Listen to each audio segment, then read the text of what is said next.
thanks so much, Barbara, for doing this learning hour for us.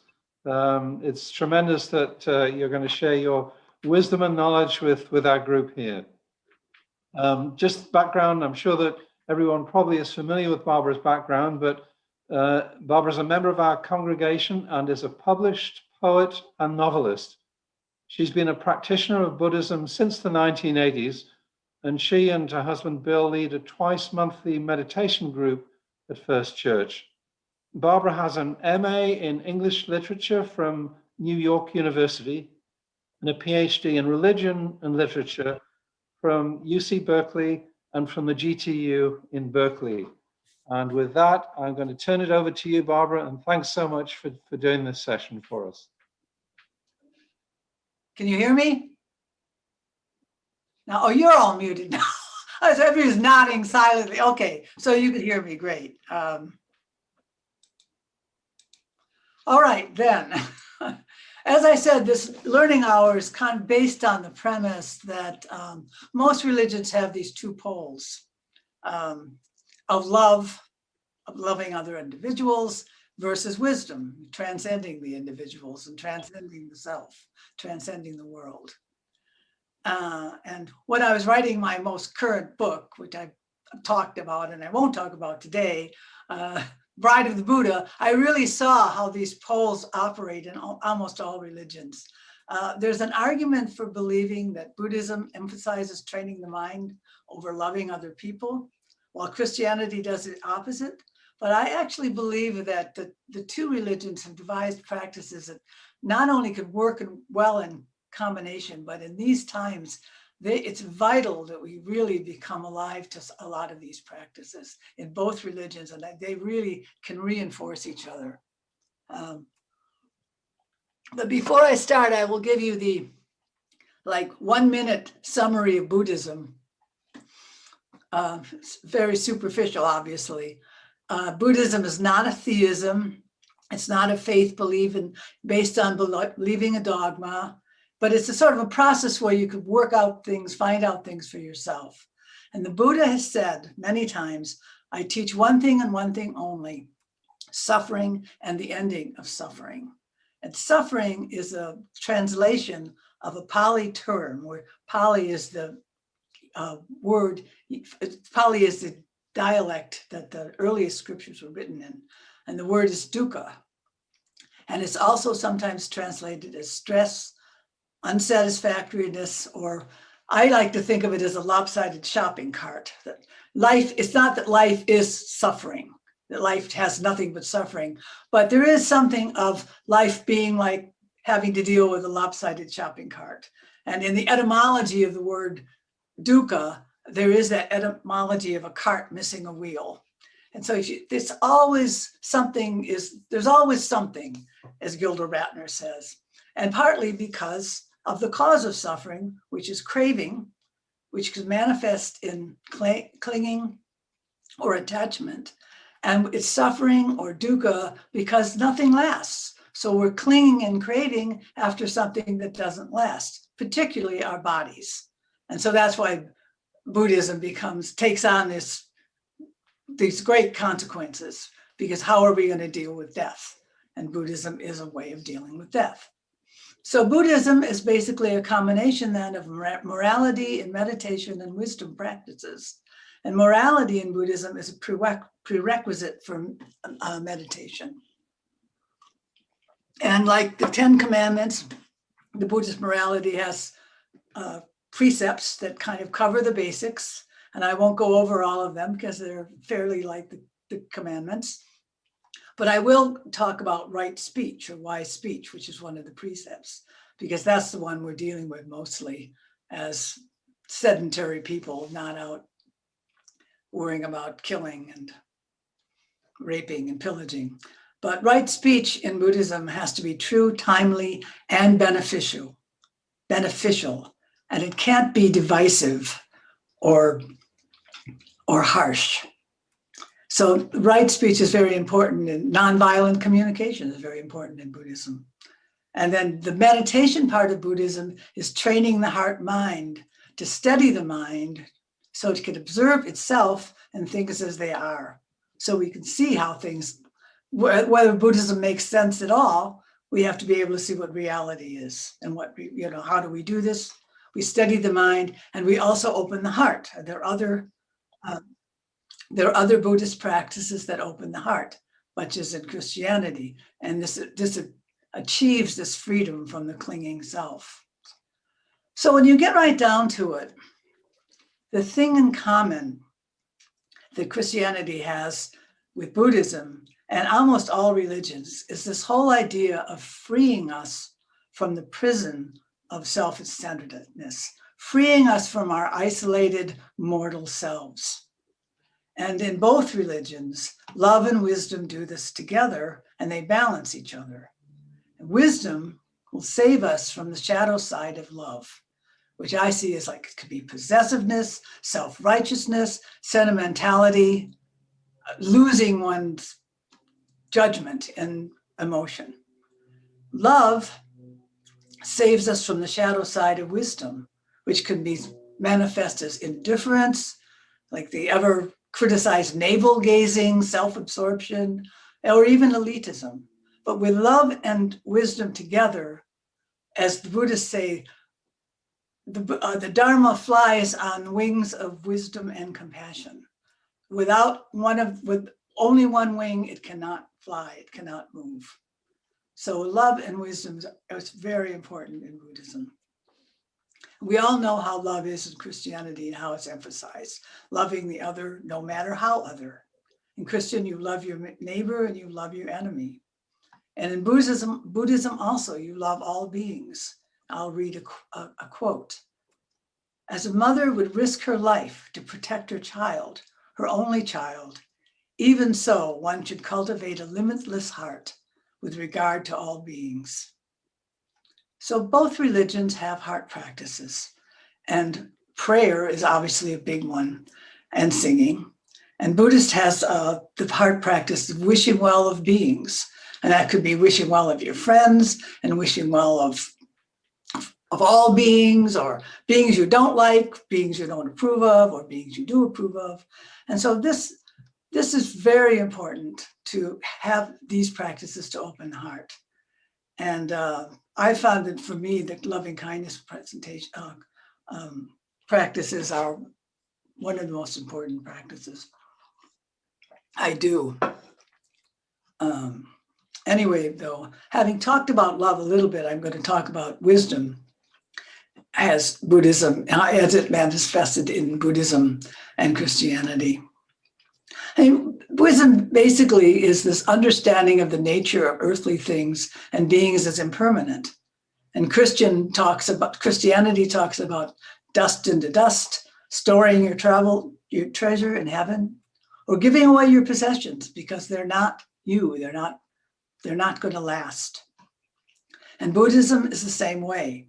It emphasizes, all the scriptures emphasizes over and over again that all conditioned things are impermanent and interdependent. And meditation and mindfulness then seeks to observe how all these phenomena arise and pass, so we can actually see this happening in a concrete, bodily way.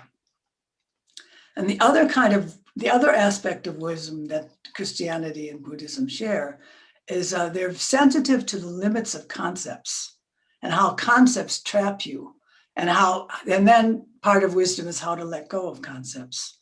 And one of these classes of concepts are concepts of the ultimate.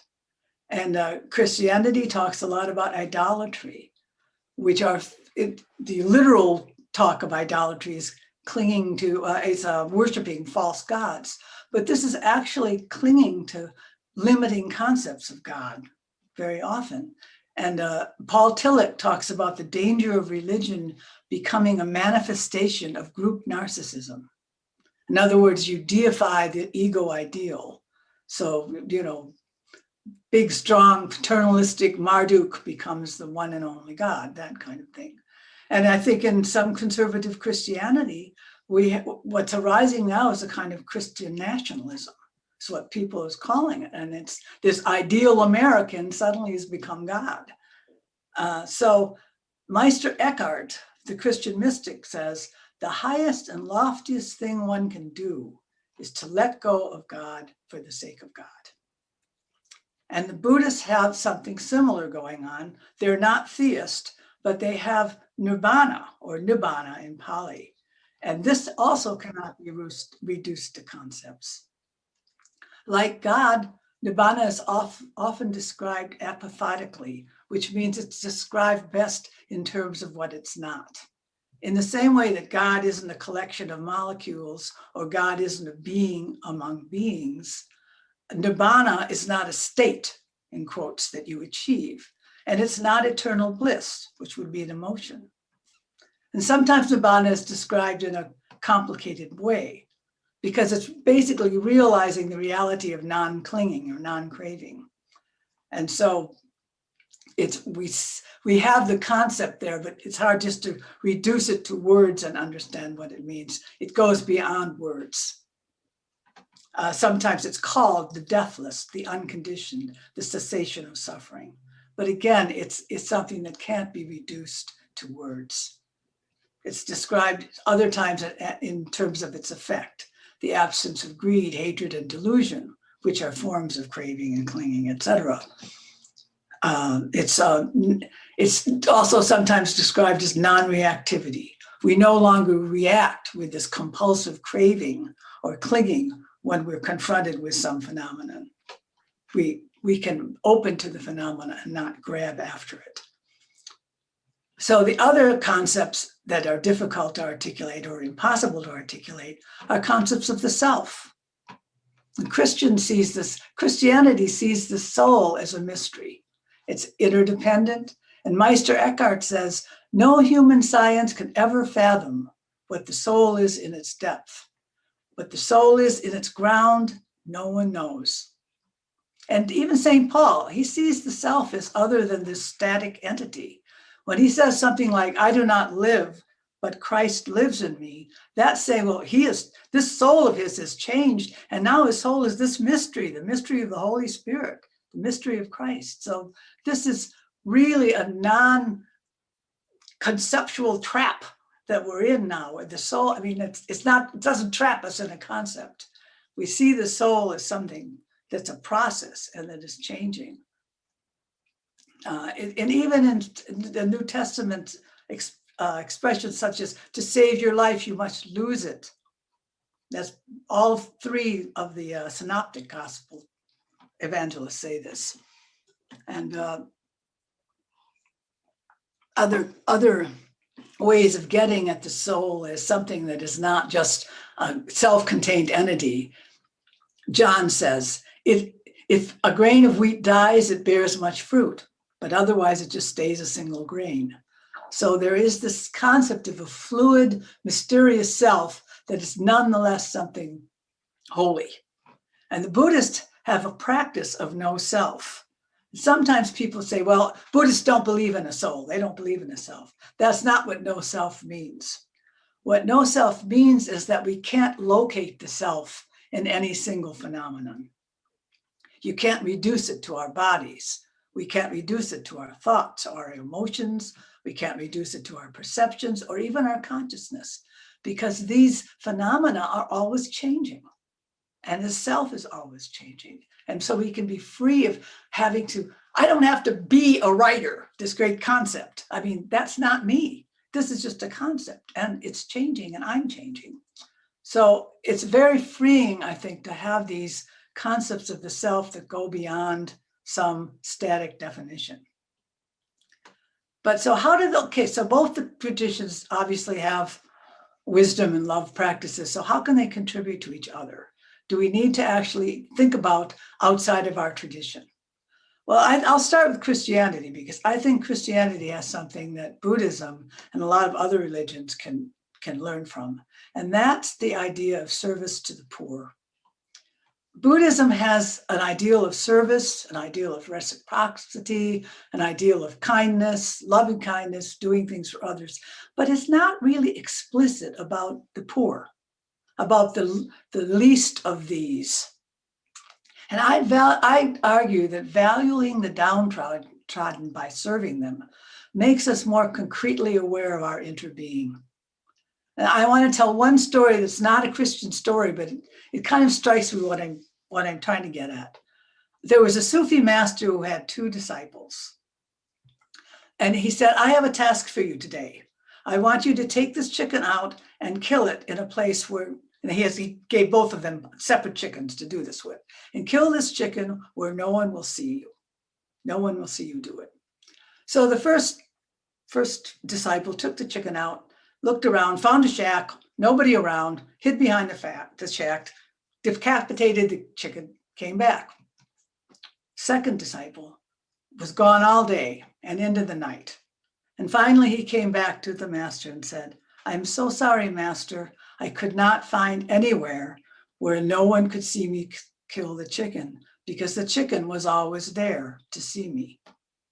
And I think that gives the idea, the real reality of the chicken, the second disciple knew. And I think that kind of service to the poor makes the poor and makes the downtrodden and other people that are overlooked or despised real as part of us. So I think Christianity really has that part of it. And I think engaged Buddhism is getting into that. But this whole idea of just pointing to the poor and saying, yes, to you who do this to the least of me, you do to the least of me, do it to me. So that's very valuable to me. And that's one of the reasons why I continue with Christianity. Now we go to wisdom. Now with Buddhist wisdom, I think Buddhism has a contribution to Christianity, because Buddhism is very interested in how the mind works on a moment-to-moment basis. And it has wisdom practices that I think can protect us from the shadow side of love, and for that matter, the shadow side of wisdom itself. So we can be free. We know, they help us know that we're reacting from our conditioning, and we can respond to the situation as it truly is. So another way of saying this is the wisdom practices help us learn about the mind in order that we can act according to our deepest value and not be carried away by something less than that. So that brings us to mindfulness. Does anybody have any questions so far? Okay, then I'm just looking at the little hand signals. So anyway, it brings us to mindfulness. I'm going to concentrate on mindfulness and not meditation, because I know there's some people who just do not want to meditate. But I do want to say a couple of things about concentration meditations, including Christian practices like contemplative prayer, because I think these kinds of practices are good to learn to steady the mind. And really, you need a steady mind to have mindfulness. But first, after that, I want to say what mindfulness as a wisdom practice is not. And I want to read an advertisement for a mindfulness class that's happening later in the month.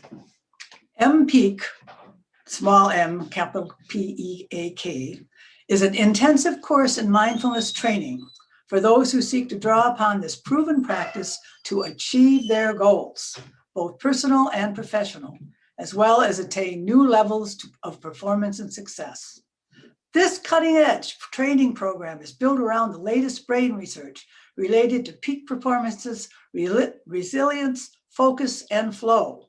The MPEAK program enhances the human capacity of mindfulness through established and empirically supported practices and exercises tailored to fit the needs and desires of the team, organization, or individual. Well, anyway, I could go on with this. It's not bad. It's not that it's wrong, but it also can make you into a good day trader, cat burglar, or embezzler, because you have to be mindful to do all those things. So what makes a wisdom practice, a mindfulness wisdom practice, besides that, what do we need to add to mindfulness?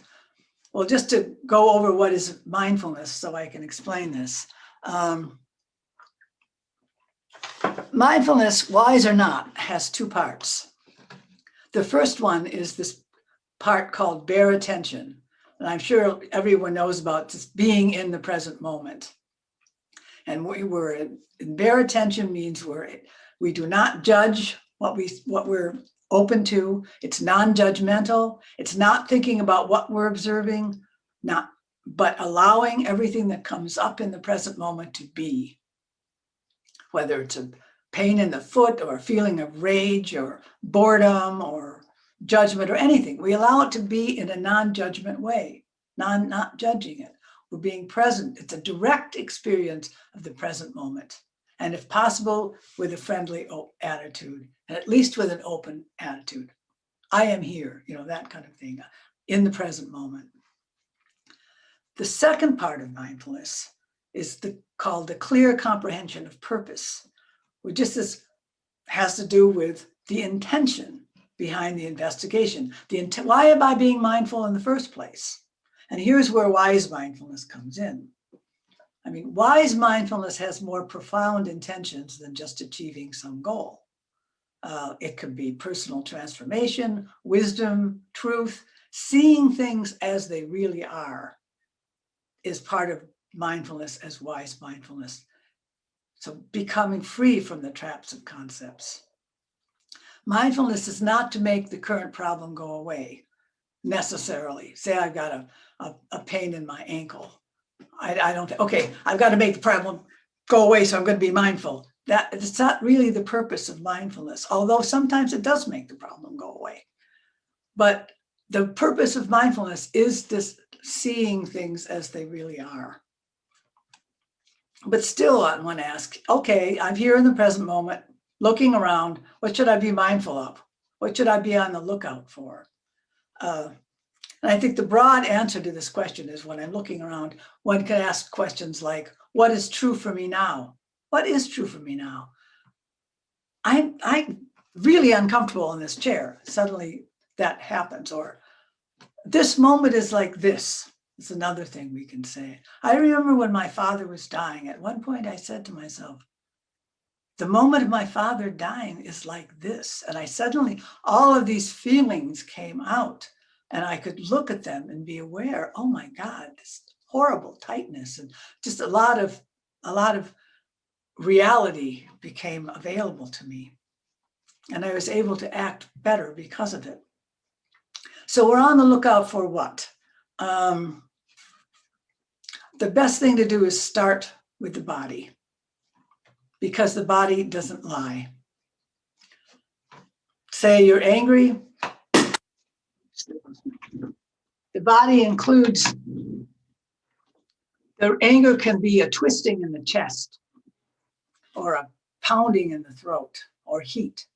So we note these without judging them. If we're not in the body, we're not in our experience. And so mindfulness of the body sometimes is called mindfulness of the body in the body. We're not thinking of our concepts of the body or our pictures or ideas. We're thinking of the tingling in our feet. And you might just stop for a second and turn your attention to your feet, the present moment. What is true about my feet in the present moment? There's warmth, there's pressure, softness, hardness. This is truth. This is actual empirical data from the present moment. And when we're observing, we're not caught up in a lot of emotions. We have this curiosity that can distance us from concepts, emotions, and cravings flying about, So we have a certain freedom there from these emotions. So what are we noticing in the body again? The quality of the sensations, the locations of our sensations. Do they have a center? Do they have boundaries? Do the sensations come and go? Are we resisting the sensations? That's a big one. And if we are resisting it, what's the result? Are we holding on? Do we feel a holding on in any way? What happens if we let go? Sometimes just this process, if we're having some pain or suffering or uncomfortableness, that can bring us relief. It's like suddenly I realize, wow, I'm mindful that I'm holding this 20-pound weight up in my hand, and I hadn't realized it. Maybe if I put it down, I'll feel better. So there's nothing wrong with the 20-pound weight. I was just holding on to it in an unskillful way. So this kind of mindfulness of the body can free us from these habits that can blind us to other realities. So throughout mindfulness, it's really important to return again and again to the bodily sensations. And when we see our bodily sensations come and go, we sometimes get insights into their impermanence and in their impersonal nature. And this is part of what wisdom can begin happening, when wisdom can become happening. We start feeling these sensations as simply energies. And I've actually had experiences with pain where that's happened, where I've opened to the pain in a way that suddenly the pain just becomes energies. Doesn't happen all the time, but I found it very useful. Especially when I had the strange pain last night from a COVID reaction. And I had the most unusual pain I've ever had. It felt like a wire being wrapped around my ribs. And I just watched it. And by watching it, I realized this is probably just a COVID reaction, and I'm not dying of some terrible unknown disease. And I was able to sort of free myself from the reaction. So it's going to be very freeing to be able to just see things as they are, arising and passing. But this is something that I can talk about, but it's something that a person has to see for herself or himself or themselves. So there's one other kind of mindfulness I want to talk about besides mindfulness of the body, because this is where you get into, when do I make a choice, a moral choice type situation. And this is called mindfulness of feelings. And feelings is another translation of a Pali word called Vedana, Vedana, which means the feelings of pleasant, unpleasant, or neutral. And this is very important to become mindful of in your body and in yourself, because this is how we condition our minds. This is how we become addicted to things. If we do not observe these pleasant and unpleasant feelings coming and going, they can take a hold of us, and we will just spend our lives chasing after the pleasant or pushing away the unpleasant, and it becomes a habit. But instead, if we can catch these, unpleasant. What is true for me now? Oh, I'm bored. I wish you'd shut up. What does boredom feel like? Oh, in the body. Oh, it's kind of hard. It's throbbing. Oh, it's going away. I'm getting interested in this boredom. So that's something different. This unpleasantness, I don't have to call the church and have them fire the minister or whatever. One contains one's feelings. One stays with them, looks at them, observes them as they are. Because if we do not observe our feelings of unpleasant, pleasant, or neutral, we don't notice that they do change. And we don't notice that the pleasant becomes unpleasant. I mean, you're looking at a beautiful view and suddenly you're going, gosh, this could stay forever. Oh, I wish I could move here. I really hate where I live. And all of a sudden the pleasant feeling is gone. And this is the way the mind works. And this is where we can become wise. Same thing with unpleasant becoming pleasant. I feel a righteous anger. And sometimes righteous anger can become a kind of pleasant feeling of pride and superiority. And even self-judgment can become pleasant because suddenly we have a feeling of control. Boy, am I ever stupid.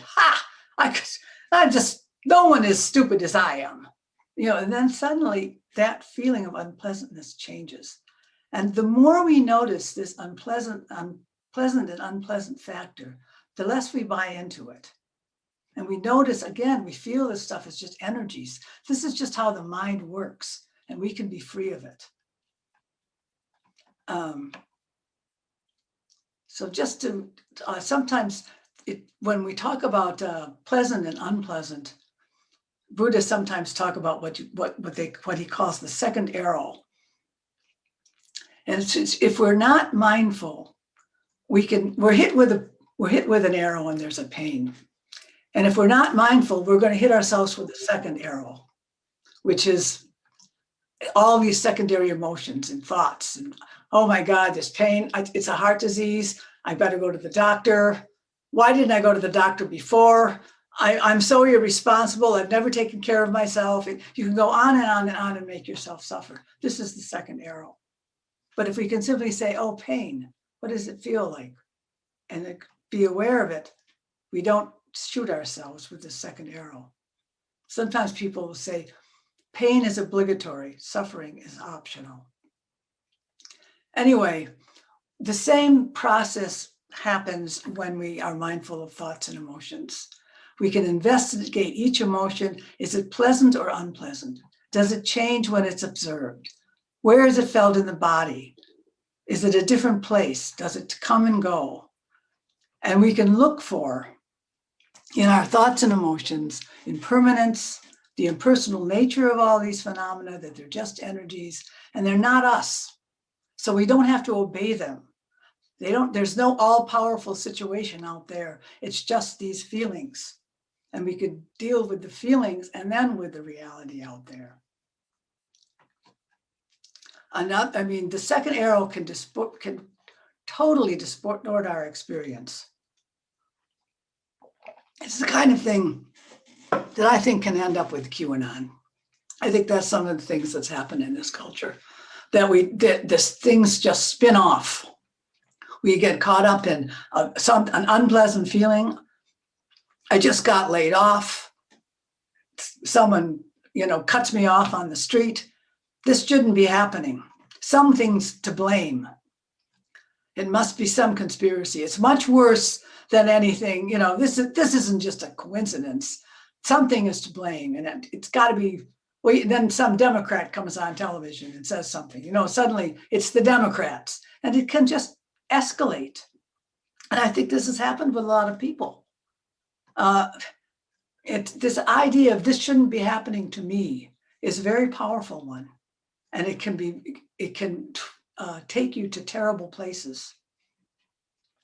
So it's important when we're being mindful that we're not judging ourselves for our thoughts and our emotions, and we're not judging ourselves for doing that either, because this is the way the mind works. You could to develop some humor around it, like, oh God, oh no, I'm doing this again. This shouldn't be happening to me. Well, why isn't it happening? My grandmother broke her hip at age 94. She was 94 and she broke her hip. And she just got furious. She was just like enraged. How could this have happened to me? And she would just sit there going, why? I say, good, you're 94. This happens. It shouldn't have happened. And she was making herself much more miserable than she might have been. She eventually recovered. She was driving within 3 months, but she made it harder for herself. But I do that all the time. So I don't, it's not that I'm separating myself from her, because I have a habit of, why is this happening? But anyway, so what might we learn from being mindful? And this again, this is something you can't talk, you have to experience yourself. I found being mindful that I'm reacting to my feelings, to my own feelings, pleasant, unpleasant, neutral emotions, rather than some eternal truth out here or some external truth. It's out there. There is a reality, but the reaction happens with the feelings. And the mind creates its own reality in certain particular ways. For example, I see a pair of $400 shoes in a shop window. And my previous conditioning makes me react with a pleasant feeling. Oh, nice shoes. But if my mind isn't trained, it can go into craving. I must have these shoes. And what happens then, and this is like what's really important to be mindful of, exaggeration. The issue or craving gets blown out of proportion. The shoes are perfect for me. I've always wanted them. I must have them. And then there's a proliferation of fantasies and interpretations and judgment. And the feeling becomes, if I don't get these shoes, I can never be happy. I need this to be happy. And you could even say, I need this law to be passed to be happy. You may need the law to be passed, but don't tack your happiness to it. So what happens then with all of these proliferations in your mind, that the reality around you contracts, the boundaries shrink. The world becomes defined by my desire for the shoes. And I don't see the homeless person sitting on the corner. And I don't see that the clerk is really tired and wants to close the shop. They don't exist for me. What exists for me is my desire to get some material goods here. And so this kind of thing can escalate and escalate. The mind is a feedback system. And so what happens finally is I've created sort of a separate self, fashionable self separated from all you unfashionable selves that has certain desires that I absolutely need. And then I have a whole story to go along with it. I don't do enough for myself. People are always taking advantage of me. People who don't care about their appearance, they just let themselves go. You can get into these horrible stories and judgments. And so the wisdom here then is to return to mindfulness and to be able to watch the mind doing these things and act accordingly. Now, does anybody have any questions at this point? 10 seconds left. Okay, no questions. All right, then I want to give one last example. This actually was something I was going to talk about, and it's scary because Kit talked about it. And it's this whole thing about the police and defunding the police. Because when George Floyd was murdered, I felt it was terrible. It was one of the worst, if not the worst thing I've ever seen on television. It had to be close. And to me, it was like really one of the defining moments of the failure of our country and certainly of the police. So I felt very strongly about this. But I have had trouble with the term defunding. And I see that I've had trouble. I feel ambivalent about it because at times I felt, yeah, that's a good way to say it. But for me, it seems as though it has created a kind of polarity that we didn't need to have. Now, I may be totally wrong about this. This is just my view. But I felt what happened is that somebody had this exaggeration. And maybe the better example about the police would be when everyone started calling police pigs in the 60s, because that really caused a polarity. And it becomes all police are bad, all police are murderers, police are pigs. We live in a police state. Let's just cut their salaries in half. Well, no, we can't do that. All right, we'll just defund them. That'll make them feel bad. But I'm wondering, could we have said reimagining the police, include the police in this wonderful village? Vision. I grew up in a neighborhood with a lot of working class people and people without money, and police were part of the neighborhood, and so there are people they think from the police person's point of view, they're out there risking their lives. Some of them, too many of them, are horrible racists, but not all of them. But if we make this huge exaggeration and we start excluding, it becomes divisive. So I wonder about that term. Maybe it's good because it'll wake people up, but I'm not sure. I have, because I did see those polls and I felt that a lot of goodwill was lost with Black Lives Matter. And I felt sad. And I think in this country, how many people are still supporting Trump. And Trump he takes the exaggerations and runs with them the other way. So that, anyway, the point is that when we have a strong emotion, to be mindful of it, to be mindful of its unpleasantness before we react in a way that's going to cause suffering, more suffering than not. Because the mind and to recognize that the mind is this feedback system that will exaggerate. And we don't have to judge ourselves for this. When I heard kids say that, I exaggerated it too. When she said, oh, we have this vision. And I just said, oh, she's in a bubble. Oh, we're all in a bubble here. We don't understand it. Wait a minute. That's my exaggeration. I honestly don't know. I think it's wonderful to have a vision without police. I think it's a beautiful thing. But I also think that there are people out here that aren't going to see that. When Jesus pushed the stuff off the tables, he didn't destroy the temple. He acted in a way where most people found it acceptable. And the people he needed to get to found it acceptable. I think if we were in a different situation, defunding the police would be a perfect term. But I'm not sure whether it is now. But I'm not, that's not my point. My point is just being mindful of what motivates our reactions. So any questions about that?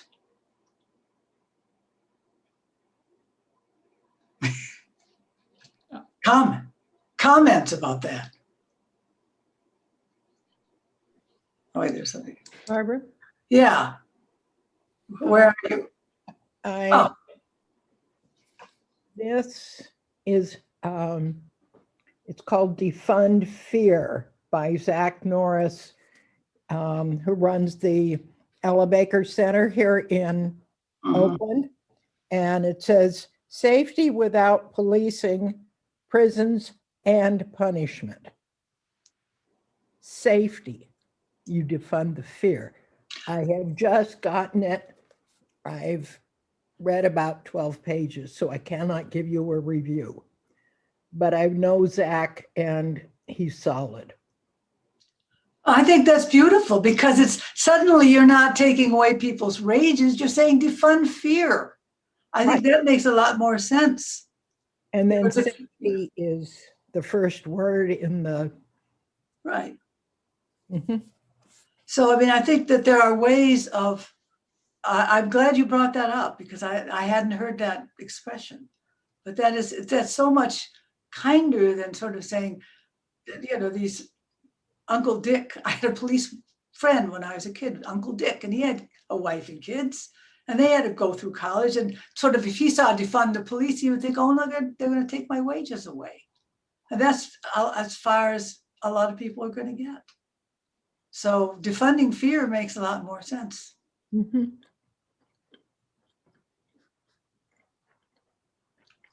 Anyone else? Yeah, I'm glad you brought that. I'm glad you brought that up about the police because it also relates to the sermon of this morning.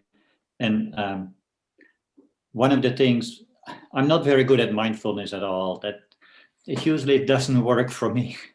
But at the same time, one of the things I learned very strong in my work also is, are you able to take a step back and look at yourself, what you are doing or what you are saying? And I think that's with, for example, like the defund the police, the same. We run with it instead of stepping back and think, what are we saying? What are we doing? And it's such an example of running away with something instead of being mindful and keeping emotions and thoughts in balance, and then move forward with whatever would be necessary. And so that would mean towards the sermon of this morning, if Kelly would have taken a step back, not criticizing the sermon, but put the vision in the perspective of the reality and what you were saying, it comes across very differently and would help us in that sense. Yeah. Well, the prisoner, there was a program at San Quentin who worked with prisoners, and they talked about the pause, and they're saying, and they would talk about it in terms of the pause between when craving becomes using or anger becomes violence. And if and that sort of making that pause, what's true for me now, you know? Now, I think about Jesus, and I think that he if he didn't pause, the man's enlightened, he probably doesn't need to pause. He knew that he would act skillfully. He didn't incite a violent revolution at that point. He didn't punch anybody out. he made a very strong point, and in many ways a nonviolent point. He just pushed the money away. So I think that this is not it's not a program of, be mindful and never do anything. You cultivate the pause when you can, and then when you can learn, like if you don't have time to pause, you can at least think, is this my mind going off? Or am I exaggerating? Or am I just caught up in this little moment? Is it going to be as momentous 12 hours from now? And I think just to have that sense is Barbara, could you say something about Christian contemplative prayer? I mean, the mindfulness, Buddhist mindfulness is so rich, when you talk about second arrows and how our exaggerated response causes suffering or whatever, but is there a complexity like that, or parts to Christian contemplative prayer? Well, it seems to me, I don't know that much about Christian contemplative prayer. I've done a little of it. A lot of it is, having that repeating the word. And that's what I was thinking, that where you're concentrating, you're sort of repeating love and in your mind, and you really sort of like have, you're sort of being open to spirit, that kind of thing. It opens you to the Holy Spirit. And this idea of opening yourself to Jesus, I think, is a kind of what would Jesus do? There's a mindfulness there. But I think the advantage of Buddhism is this much more nuts and bolts psychological way of looking at what the mind does and being able to not judge the mind for doing it. I'm not saying that Christians judge the mind for doing that, but not judge the mind, but just observe these things. I'm not sure. Does anyone else know contemplative prayer in a way that could answer that question? Because I know I've read some Christians who really achieve mystical states with prayers where you really have this wonderful feeling of union, and it opens your heart, and it really does give you a wisdom. But there's not as much of this kind of self-examination. Now, there's something in the Jesuit tradition, I think, discernment of spirits, but I've never worked with that. Judy, you're nodding your head. Do you know discernment of spirits? No, just aware. My sense is that there's many different forms of Christian contemplative prayer, and some do include. There's just a whole variety of practices, and some do include the discernment, which to me is really critical. Yeah. Well, this whole idea of being aware that we don't have to believe our thoughts. We don't have to be slaves to our emotions. They're just thoughts. They're just emotions. And again, I think the Christianity of sort of what would Jesus do, helps with that state of being. We're maintaining that state. But Barbara? Yeah. The Jesuits, the discernment of the spirits does this, whatever I'm contemplating or doing, does this lead me to God, face me toward God, or does it face me away towards some other desire? And then the examine of consciousness at the end of the day, the best way I had it explained to me is that you get centered, you ask God to be the anchor in your own private news broadcast. And for God to tell you where God has been active in your life that day. Those are very wonderful wisdom practices. What I like about the feedback mind is that it's more impersonal, that you can really, because although I think that the Buddhist also asks the question also in a much plainer way, which is this going to bring harm or not bring harm? Am I going to do harm with this act, or am I going to be harmful? And that's why when I mentioned the whole idea is this true? Is this useful? Is this beneficial? Is it timely? Because sometimes, I think about defunding the police. It's true. it's timely. I'm not sure about the beneficial part, just because of the kind of country we're living in right now, and who identifies with the police, and who we need to have more people not identifying with the quote unquote the Trump's American, and not have the sides. But yes, that discernment, am I going away from God or to God? That is certainly useful. And I'll just pop in here. One of the things is that's helpful to have other community around, because I, in my own mind, can make an assessment about what's going to God and what's not. Yeah. If I don't have some kind of more impersonal community that is also looking in that way. Yeah, I think it's very true. And in Buddhism, that Buddha has said spiritual friendship is the whole of spiritual practice, that you absolutely need spiritual friends. But the other thing that's helpful, I find, though, when I'm observing my mind, or I'm contemplating how my mind works, is having some sense of humor about it. Going, oh, there's my mind doing its thing. Oh my God, I'm getting up on the podium. I'm pounding my fist. Suddenly I have given birth to this new self. Barbara, oh, she's not new, actually. She's been around a long time. Barbara the fanatic. Barbara is going to grind in the truth and the whole truth and nothing but the truth to everybody who wants to hear it. Yeah, then I suddenly can just okay, this is just the mind doing its thing. You know, and I don't have to. I have another friend who, when she sees her mind spinning off, she just goes, oh, honey.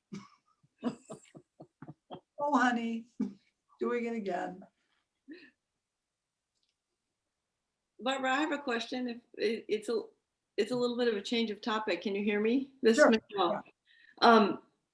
So living in the Bay Area, I have found that it's easier to be out as a lesbian than to be out as a Christian. And I noticed, I love your book. I've bought like 6 copies. I sent one to my mom. I sent one to my brother. Thank you. Oh yeah, no, it's off the charts. But my question is, I noticed on your bio that you identified as a Buddhist, and yet you and Bill are such sort of the base of, like, when I think about who, you know, a first congregational person, your guys' participation in church is so deep and present. And I would just love to hear for you, you know, what was it like to make the decision to just say, I am a Buddhist versus I'm a whateverist? And I'm curious about that. The short answer is I've just been busted, because I kind of let my agent write my biography. I sort of consider I loved Alice Clark's expression, I am a non-theist Christian. And I sometimes think I'm a non-theist Buddhist theist. Because I don't, you know, I mean, I feel so mirrored in the Christian tradition. And so I feel committed to this community, you know, and I really, when you read that, I thought, oh my God, does that go on? Is that how it came across? So that's the short answer. And the longer question is that I do identify with both very much. And I just consider myself a practitioner. You know, I mean, and going to church and singing and doing all the things, that's my Christian practice, and serving, you know, doing that. Now serving the poor and the political stuff is both Buddhist and Christian, because there's a lot of engaged Buddhism. But, you know, my loving kindness practice is so many people in the church are directed in my loving kindness meditation that, oh, I guess it doesn't matter, but it seems to be part of the practice. But yeah, so I'm just a seeker is probably a better word. You know? Beautiful, thank you. Barbara, I have another question, which is hard for me to form because I haven't really thought. It's kind of a big picture question.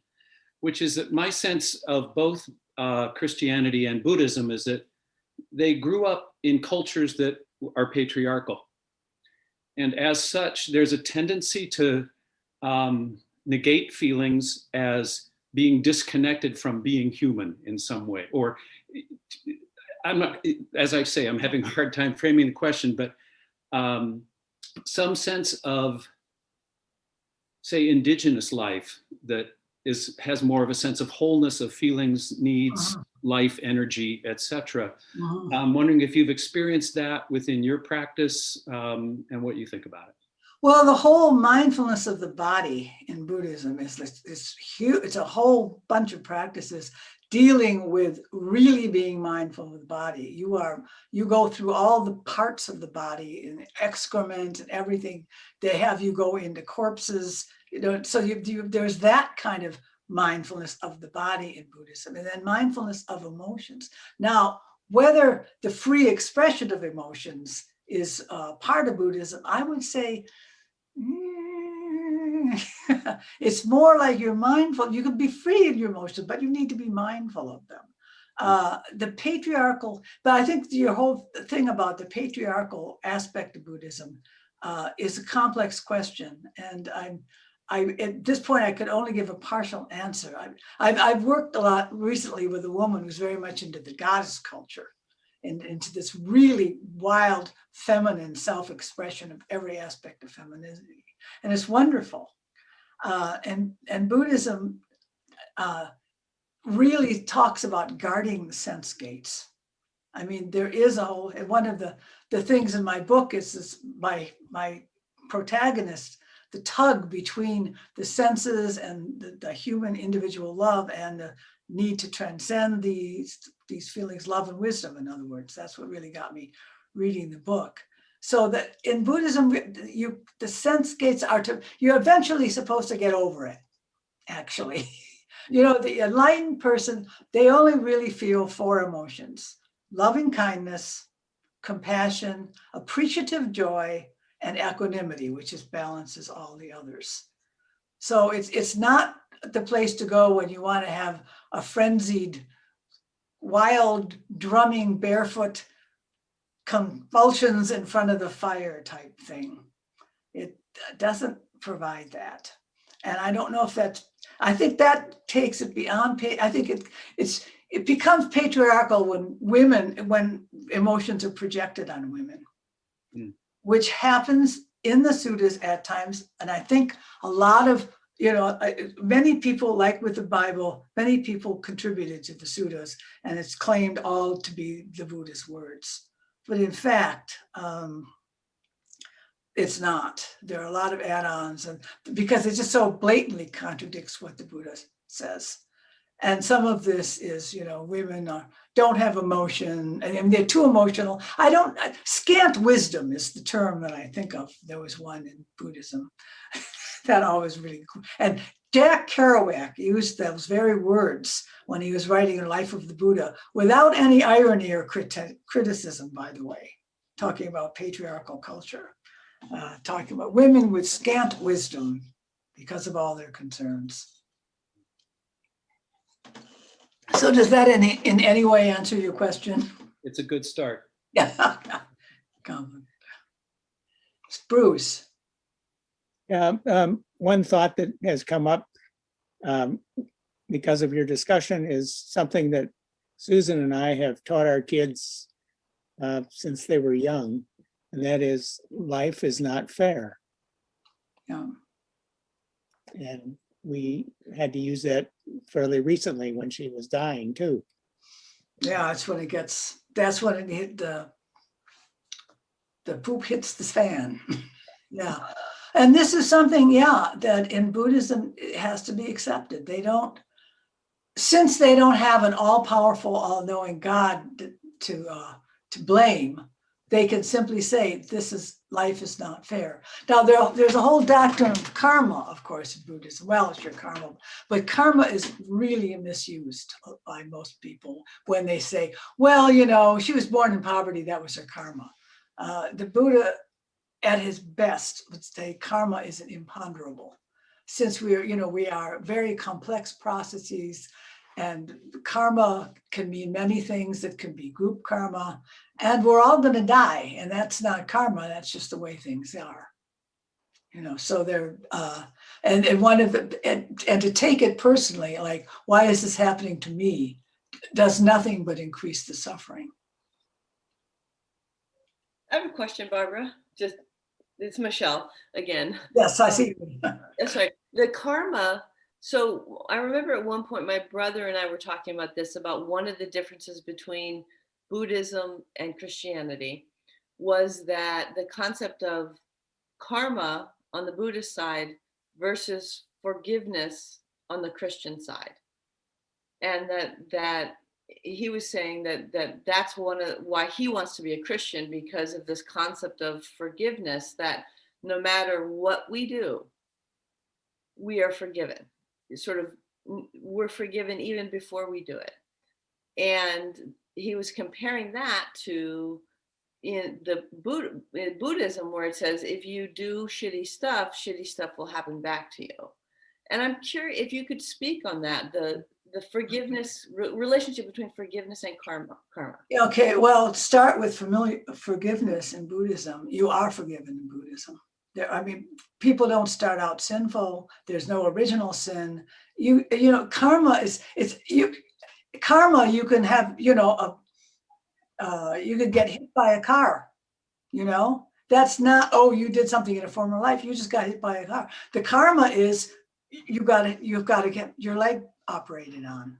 That's the karma. It's cause and effect. It's much more neutral than I'm a bad person because this happened. Got it. The Buddhist concept of the self is so different. The self is always changing. But karma also happens when you condition your mind. I condition my mind to over and over again to think people of a certain ethnicity are bad and nasty and inferior. The karma is that I've turned myself into a racist and I do harm. And that's, the karma is, we're all living out the karma of slavery. Let's put it that way. We didn't do it, but that harmful things happened. And the way cause and effect worked, we're going to suffer from it. And I think that there has been in America at times this idea that there is no karma. The war ends, everything's over, everything's fine. The ladies go back to their homes, the children go to college, and we don't have any problems anymore. Right. Slavery is over. Good, it's done. We don't have to think about it anymore. But the karma is, we do have to think about it, because these causes and effects go on and on. And they're saying that there are also forgiveness practices in Buddhism. And they're very important, because forgiveness is for you. You're not forgiving that person, you're releasing yourself from the hatred and judgment that's constricting you. And so you don't forgive the act, you forgive the person. You realize the person, herself, himself, themselves, they were acting according to causes and conditions. They had very little freedom, if any, to do other than what they did. So very often retreats will start with forgiveness practices, which I've also found very helpful in my practice. Thank you.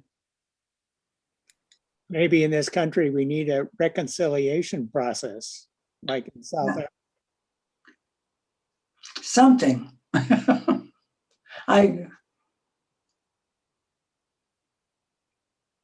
Did you want to say anything more, Bruce? No. Oh, okay. You got the point. No, I like that. I wish there were a way that we could move toward that.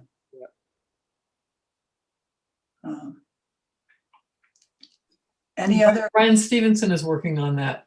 His working towards a process of truth and reconciliation. I think Barbara Lee is involved with that too.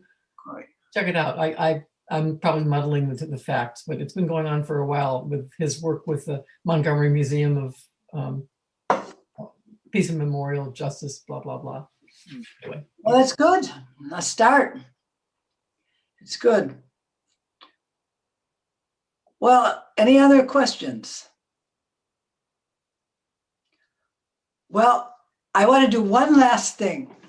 We just have like a very brief pause where we all just sort of like either close your eyes or just develop a soft vision and just take a deep breath and open to whatever is happening without judgment. This moment is like this. This is true for me now. Feeling the bottoms of your feet, truth of the feet, just opening. Feeling how things change.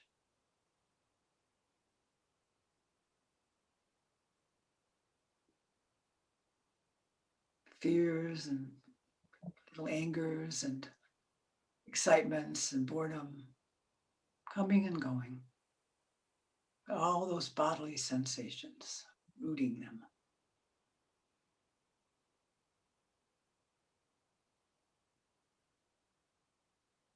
Thank you. Thank you for pausing.